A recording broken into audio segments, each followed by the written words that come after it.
Chapter 40 Infiltration.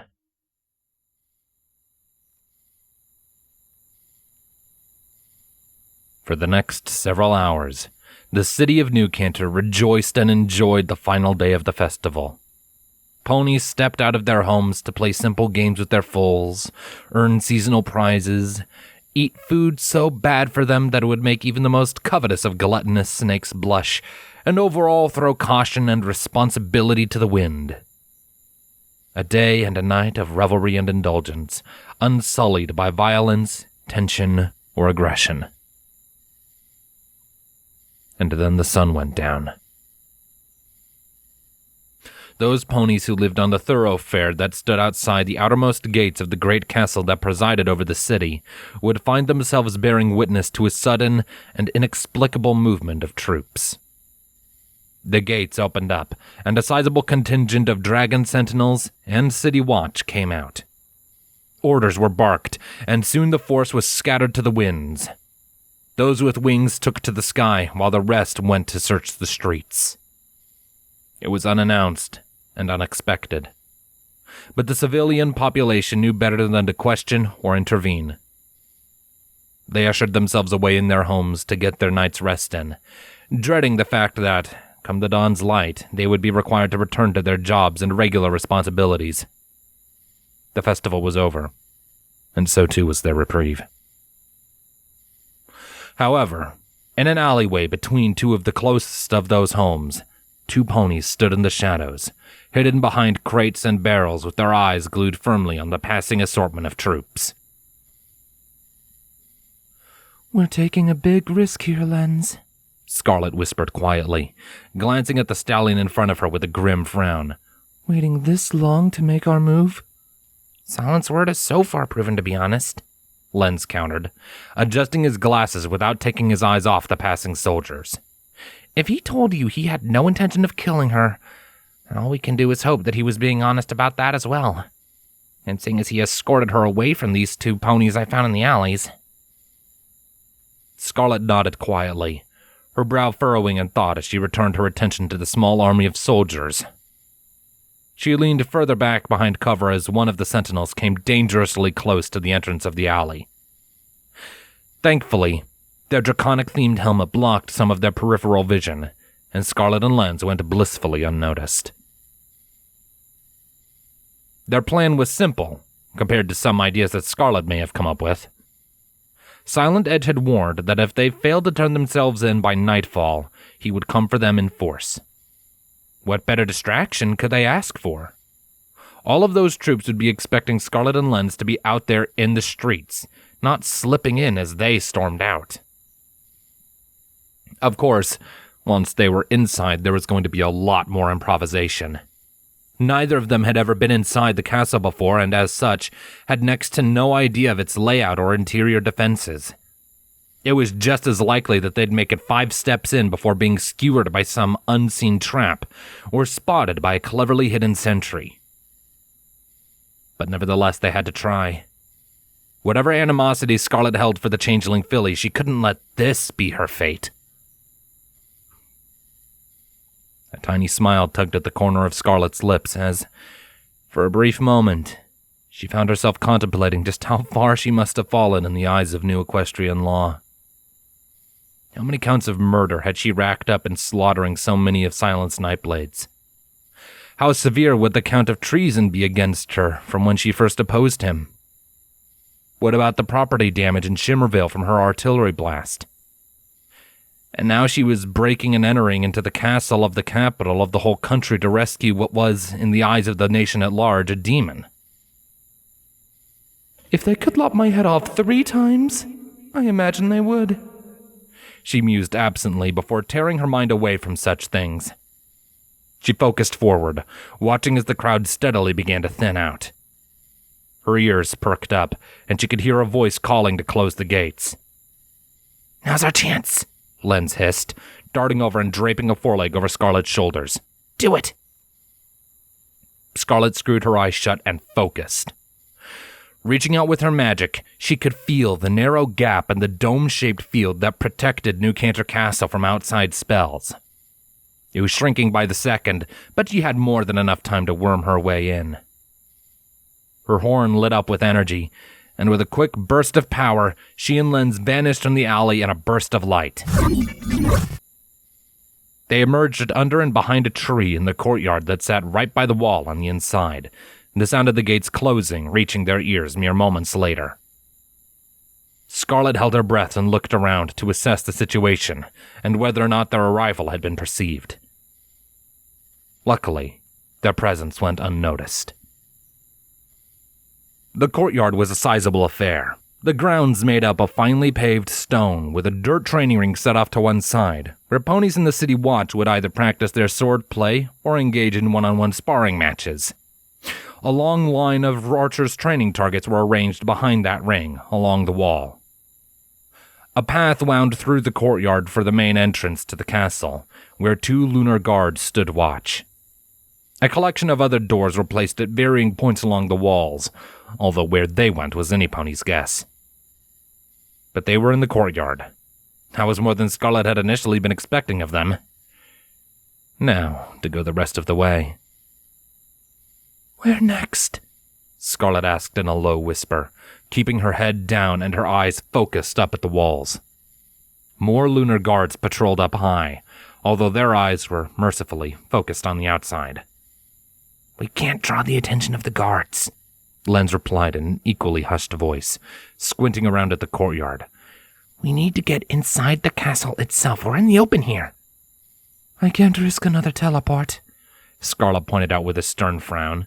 If I do, they will notice us, and the whole castle will be on high alert. It's frankly a miracle we aren't discovered already. All right, behind the tree then, Lens suggested, ushering them back until they were properly sandwiched between the tree and the stone wall. It blocked most of the line of sight to them. Scarlet's frown deepened when she felt her side being pressed right up against Lens's. Well, this is cozy, she remarked dryly. Please tell me you didn't pick this spot just so you could— Scarlet, Lens deadpanned. Can we not right now? She was quiet for a second before nodding. My apologies. I'm just on edge. Imagine what this is like for me, Lens rebuked, peeking up from their cover to look around. I'm not even half the fighter you are. I'm terrified right now. Scarlet hummed and thought before glancing back towards the front door. Going in that way was probably not an option. They needed some other way through, preferably without drawing any attention. But how could they do it? Do you happen to know an invisibility spell? She ventured hopefully. Lens shook his head. I don't. I'm a barrier expert, remember? Scarlet sighed. Shit. Worth a shot. What about you? If anything, I'm worse at magic now than I was during the war. I spent 8 or so years very rarely using it for anything more than mundane telekinesis. My options are limited as well. Well, we can't just sit here with our horns up our asses all day, Lens hissed, evidently growing impatient. We might just have to risk the teleport. Scarlet hummed quietly before glancing back over at the guards, squinting through the night to try and get at their measure. If she was seeing this right, the one on the left was a thestral mare, while the one on the right was a unicorn stallion. An idea came into her mind, and a small, evil grin formed on her face.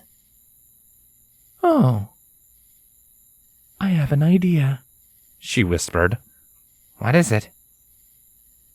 Without a word, Scarlet lit up her horn. She would have to time this very carefully, and she would have to be quick. But if all went the way she hoped... She reached out with her magic, and though it made some small part of her feel disgusted with herself, she went ahead and set to work. Her amethyst aura steadily enveloped the very base of the Thestral's tail before sharply yanking up. The mare's eyes went wide, her pupils narrowing into slits, while her fanged mouth flew open in an undignified squeak. Scarlet immediately released the hold of her magic just as the Thestral spun around, leaving her with no aura to go off of. There was a brief moment where the stallion and the mare talked, quite enough that Scarlet couldn't hear their words, before the bat smacked her partner across the face. "You fucking cocksucking wanker!" she bellowed. "That's my fucking tail you went and yanked, you daft piece of ass!" Satisfied that those two would be occupied for the foreseeable future, Scarlet encased both herself and Lens in her magic. With a burst of light and a rush of wind, they vanished from the courtyard and reappeared on the other side of the front door.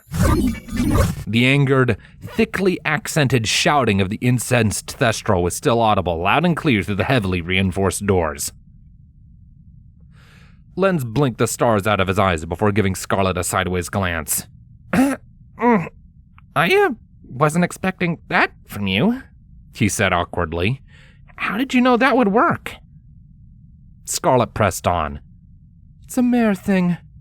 I knew I'd react the same way if some stallion yanked on my tail without asking permission," she said, scanning the front lobby they had entered into with a critical eye. The whole room was gloomy and dimly lit at this late hour, with only a scattering of evenly spaced candles lining the walls. What little light there was besides that came in the form of shafts of pale moonlight that filtered in through the circular window resting above the door, painting a shadowy silhouette of Princess Luna across the majority of the lower floor space. A small staircase led down from where they stood, descending 2 or 3 feet. A high, domed ceiling sat over them, with intricate and abstract depictions of Princess Celestia chiseled painstakingly into the white stone. A carpet made of satisfyingly contrasting blues and golds ran directly from the entrance and through a door on the far wall that would most likely lead to the public hearing chambers, where courtiers and petitioners could bring word of their woes to whichever council was in session at the time.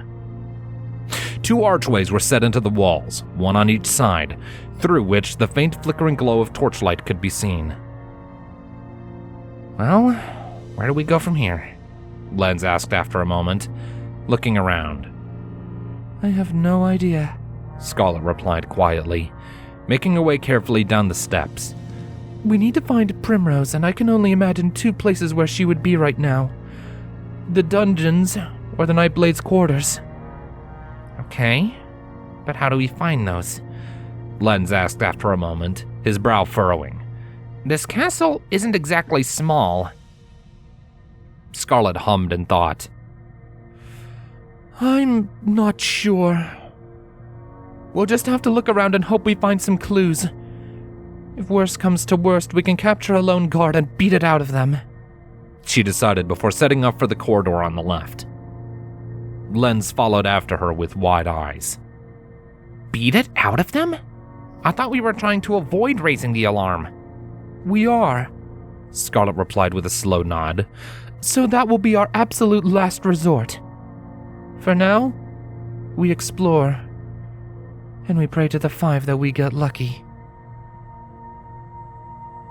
Lens didn't offer anything in the way of a response beyond an unsettled hum. The 2 pressed on in silence, the only sound being that of their hooves steadily clopping along the stone floor. Every so often they passed by windows of frosted glass that allowed diluted moonlight to light their way. Most of the light that guided their path came either from the sparse candles that lined the halls or the glow of Lens's horn. The atmosphere was eerily oppressive. Maybe it was just the fact that they weren't supposed to be here, or perhaps it was the implications of what they were doing that set Scarlet's mind so on edge. Perhaps it was the low light and the lack of sound. Whatever the case was, the result was the same. Her eyes leapt from shadow to shadow, her teeth tightly clenched behind her lips, a spark of magic just waiting to fly up her horn and conjure her blades at a moment's notice. Soon, they passed through a door that led them out of the halls and into an open courtyard at the heart of the castle. 4 paved stone paths formed a cross shape, at the center of which was an ornate and fancy gazebo of finely carved marble. Separated by the paths were perfectly trimmed plots of grass, lined with masterfully maintained arrangements of flowers and plants. Stone benches were arranged around the garden's outer edge, facing inwards towards the gazebo. "Well, this is pretty," Lens noted under his breath. "It is, but it's also not what we're looking for," Scarlet added, her brow furrowing as she looked up at the sky. Oh, damn it, we're not getting anywhere like this. We can't keep wandering around aimlessly.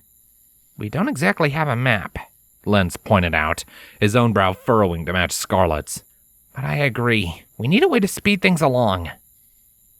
Scarlet nodded, lowering her eyes to survey the courtyard again. Aside from the way they had come, there were 3 possible routes they could take, each one leading deeper into the depths of the castle. Any one of them could lead them where they needed to be, or neither. It was impossible to tell, sadly. After a few seconds, Scarlet heaved a sigh and turned to Lens again. I say we split up. Huh? Lens turned to her with a raised eyebrow. Are you sure that's a good idea? Scarlet nodded, already working out the details in her mind. I am. Our objective here is to find Protea and get her out of here. We only need one of us to find her to get that done, so I propose that we split up and go separate directions. We cover more ground, increasing our odds of finding our quarry, and in the event one of us gets captured, the other will still have a window of time to continue the search. Lens hummed, looking around at the various paths in consideration. I don't know, Scarlet. We're safer together, he countered after a moment. Scarlet nodded and placed her hoof on his shoulder. This isn't some poorly written horror novel, Lens. We can handle ourselves. And need I remind you that nothing about what we're doing right now is safe? She pointed out before pulling her hoof back. We are here for Protea. No more and no less. We find her, we regroup here, we get out. Plain and simple. And to do that, our best bet is to split up. Lens was quiet for several seconds, his expression twisted with visible indecision. Then, after a moment, he slowly nodded his head in understanding. All right. Good luck, Scarlet, he agreed, albeit reluctantly. And be careful. The mare leaned forward and gave the stallion a warm hug. She could feel his chest thumping against her own as his heart beat, and it only then dawned on her just how frightened he probably was. With a quiet sigh, she pulled him even closer as he returned the embrace, and placed her lips by his ear. I'll be fine. And so will you, she whispered to him with a reassuring squeeze. We survived Talonreach. We'll survive this. She felt Lens nodding into her shoulder. She slowly pulled away, giving him a tender smile, an expression he returned. Scarlet turned and gestured at one of the doors. I'll take that one, she said, before turning and setting off. Good luck, Scarlet, Lens called after her as he made his way for one of the other doors. You too, she replied before opening the door with her magic and stepping through. With an audible thunk and click, the courtyard vanished from sight, and Scarlet was left all on her own. Before her were 3 paths, a corridor heading left and right, and one leading straight ahead. Taking a deep breath, she pushed on, making her way straight ahead. Her hooves echoing around her sounded infinitely more lonely than they had been when accompanied by Lens. With every step she took, she felt her anxiety and dread clawing away at the base of her skull with tiny fingers of malevolence that threatened to break her composure and send her into a frightened panic. She took deep breaths as needed and focused, forcing down her doubts. She kept her ears perked up and at attention, listening quietly for any guards or patrols that might cross her path. A decision which proved to be wise after several minutes of silence. Scarlet came to a stop when the sound of hooves on the cold stone reached her ears. Moving quickly, she ducked behind a decorative pillar, squishing herself up against the wall as tightly as she could in an effort to remain hidden. At the end of the hall she was in, an archway led into a larger corridor with a higher roof, and she could now make out some details as flickering candlelight came into view. An earth pony stallion dressed in the armor of the Lunar Guard trotted by, a lantern dangling from his lower jaw, and his voice grumbling in irritation. Scarlet strained her ears to hear what he was saying. Fucking captain sending me down to the dungeon this time at night. Why's it always gotta be me watching those crooks? Why do we even need to watch them? Let them rot, I say. Bunch of murderers and thieves and rapists. Pfft. Don't need me around to watch them. Fucking bullshit. Scarlet raised an eyebrow. That is ridiculously convenient, she thought.